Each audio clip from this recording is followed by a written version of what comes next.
ॐ स्थापकाय च धर्मस्य सर्वधर्मस्वरूपिणे अवतारवरिष्ठाय रामकृष्णाय ते नमः।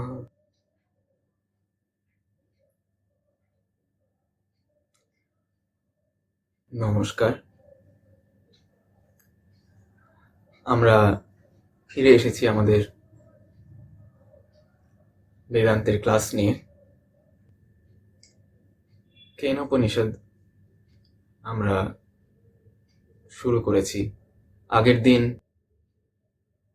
প্রথম খণ্ডের প্রথম মন্ত্র আমরা দেখেছিলাম, তার অর্থ বোঝার চেষ্টা করেছিলাম। তো আগের দিন আমরা কি দেখেছিলাম না, একজন খুব চিন্তাশীল শিক্ষার্থী সে তার আচার্যকে কিছু প্রশ্ন করেছিল। প্রশ্নগুলো আমরা শুনেছি। তো আজকে দ্বিতীয় মন্ত্রে যাওয়ার আগে সেগুলো নিয়ে আরেকবার ভাববো।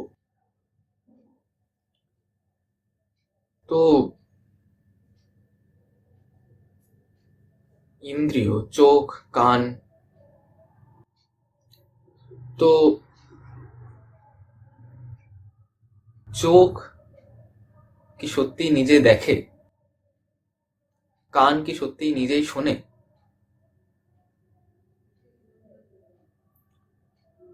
আসলে চোখ কি? চোখ হলো একটা জড় পদার্থ দ্বারা তৈরি যন্ত্র, যে কি করছে না, কোনো একটা বস্তুর উপর যখন আলো পড়ছে, সেই আলোটা রিফ্লেক্টেড হয়ে এই চোখ নামক যন্ত্রে প্রবেশ করছে এবং তা থেকে একটা সেন্সেশন তৈরি হচ্ছে ভিতরে, এবং কি হচ্ছে না, সেই অনুযায়ী একটা ইলেকট্রিক্যাল সিগন্যাল অপটিক নার্ভ হয়ে ব্রেনের অপটিক সেন্টারে পৌঁছে যাচ্ছে। এবং তারপর কোনো একভাবে, যেটা যেটা নিয়ে বিজ্ঞানীরা এখনো পুরোপুরি স্পষ্ট নয়, কোনো একভাবে কি হচ্ছে না, মনের মধ্যে সেই বস্তুটি, যেটি থেকে আলোটি রিফ্লেক্ট হয়ে এসেছিল, সেই বস্তুটির একটি চিত্র ফুটে উঠছে। কানের ক্ষেত্রেও কিন্তু তাই। কানও একটা জড় যন্ত্র, সে কিন্তু নিজে শুনতে পায় না।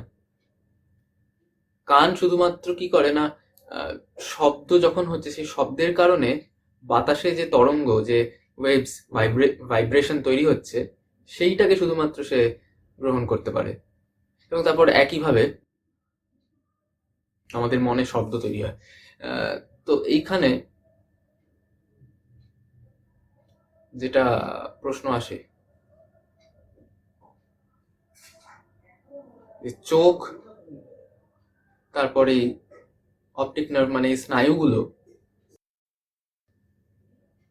এগুলো তো জড় জড় পদার্থে তৈরি যন্ত্র।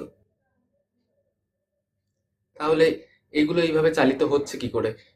এর মধ্যে আলোটা ইলেকট্রিক সিগন্যালে কনভার্টেড হয়ে সেটা পাঠানো সম্ভব হচ্ছে কি করে? কে চালিত করছে তাদের? এখন আমরা বলতে পারি ব্রেন, কিন্তু ব্রেন কি? ব্রেনও সেই একই জড় পদার্থ দিয়ে সৃষ্ট একটা যন্ত্র, যেটা আমাদের শরীরের একটা অঙ্গ। তার মানে কি? তার মানে ব্রেনকে কেউ চালিত করছে, এবং সেটা হলো প্রাণ শক্তি। আমরা জানি সেটা প্রাণ শক্তি ব্রেনকে চালিত করলে তবেই ব্রেন এই নার্ভ এবং চোখকে চালিত করতে পারছে। এবার প্রাণ কি? সে আমরা শুনেছিলাম, প্রাণ হচ্ছে সেই জীবনী শক্তি যার দ্বারা আমাদের শরীরের সমস্ত প্রক্রিয়াগুলো সম্ভব হচ্ছে, যে প্রক্রিয়াগুলো চলছে সবসময়। এর অর্থ প্রাণ শক্তি একটা এনার্জি। এবার এনার্জি মাত্রেও তো জড়ই, ইনসেনশিয়েন্ট, কনসিয়াস নয়। তাহলে কি হচ্ছে? তার মানে প্রাণ শক্তিও তো নিজে চেতন নয়, তাই তার পক্ষেও নিজের ইচ্ছায় কিছু করা সম্ভব নয়। তাহলে সেই প্রাণ শক্তিকে কে চালিত করছে? এটাই হচ্ছে প্রশ্ন।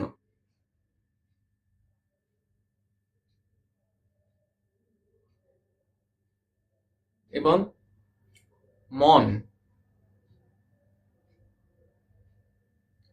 মন কি করছে? ইন্দ্রিয় দিয়ে ইন্দ্রিয়গুলোকে দিয়ে সে বাইরের জগৎ থেকে কিছু ইনফরমেশন কালেক্ট করছে, করে সেইগুলোর একটা চিত্র ফুটিয়ে তুলছে নিজের মধ্যে। কি করছে না, কোনো একটা দৃশ্য বা শব্দ,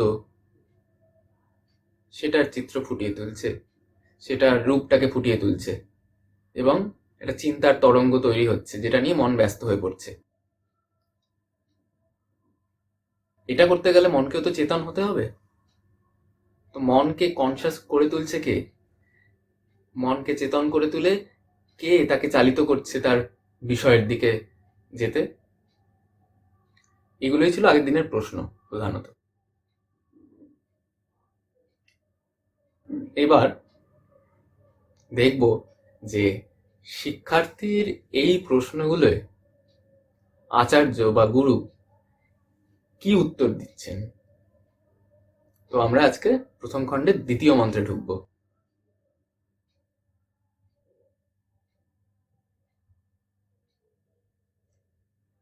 তো দেখি আচার্য কি বলছেন।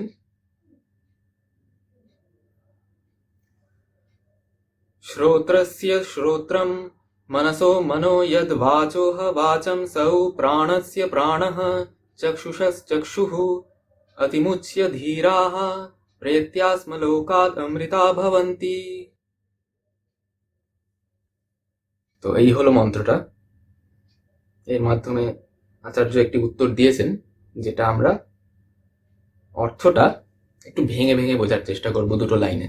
প্রথম লাইনে আচার্য কি বলছেন, যেই সত্তাটার কথা, যেই দিব্য সত্তা এই ইন্দ্রিয়, মন, প্রাণ সবকিছুকে চালিত করছে, সেটা কি? সেটা হলো, আচার্য বলছেন, এটা হলো কানের কান, মনের মন, বাক্যের বাক্য, চোখের চোখ, প্রাণের প্রাণ। এবার কি এর অর্থ? খুবই অদ্ভুত কথা। চোখের চোখ, কানের কানে, সবের অর্থ কি?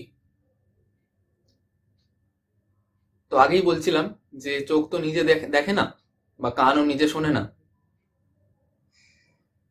তো চোখ, কান এগুলো তো জড় যন্ত্র। এগুলো শুধুমাত্র কিছু তরঙ্গকে গ্রহণ করতে পারে।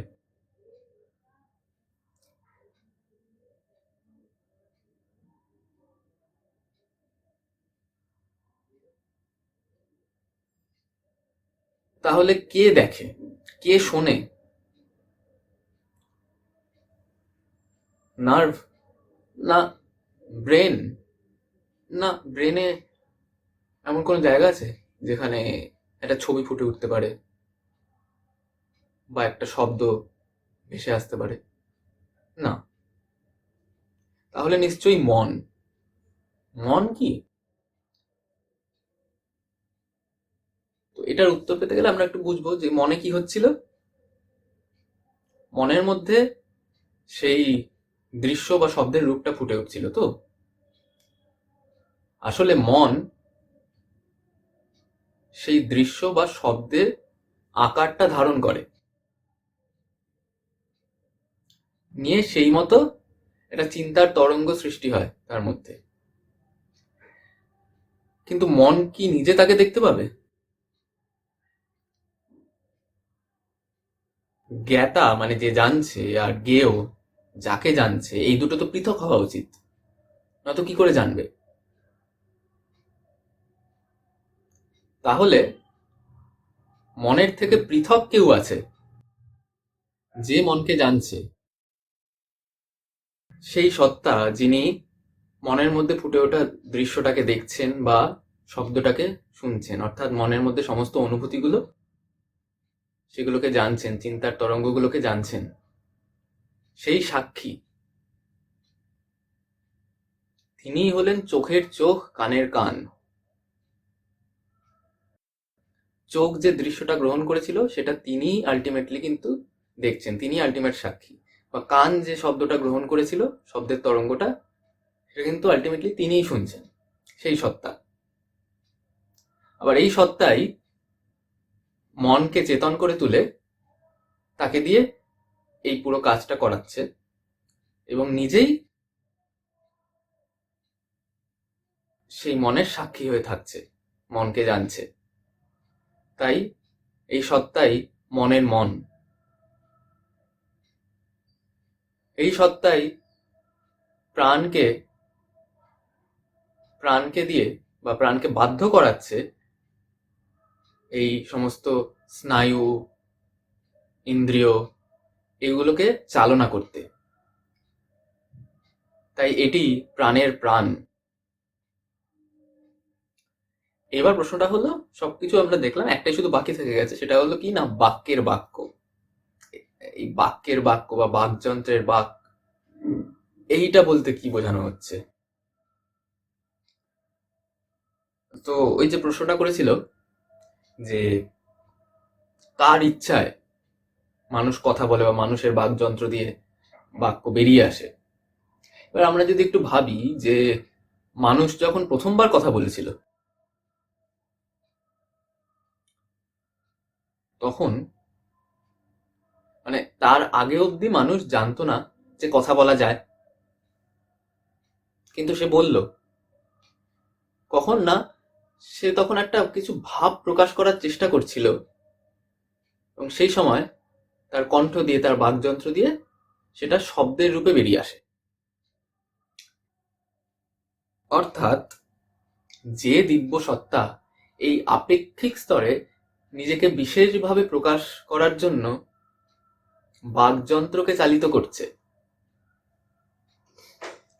এবং যার ইচ্ছায় মানুষের মধ্যে কণ্ঠ দিয়ে সেই ভাবকে প্রকাশ করার ইচ্ছা জাগছে, সেই দিব্য সত্তা, তিনিই বাক্যের বাক্য। এবার এটা গেল মন্ত্রের প্রথম লাইনটা।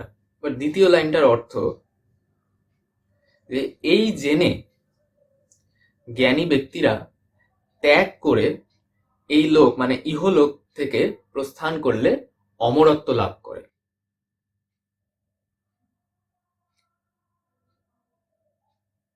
তো প্রথমত কি ত্যাগ করে? সেটা হলো যে এই শরীর, ইন্দ্রিয়, প্রাণ, মন, এইগুলো সমন্বিত যে সত্তাটা, সেটা নিজেই চেতন এবং সেটাই আমার প্রকৃত স্বরূপ, এটা যে একটা ভ্রম, ডিলিউশন, এই ভ্রমাত্মক বোধকে ত্যাগ করা।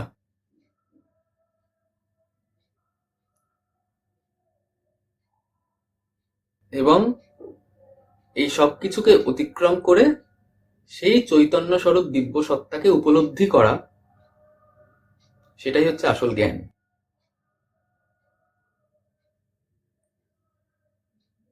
এবং এই জ্ঞানীরাই অমরত্ব লাভ করেন।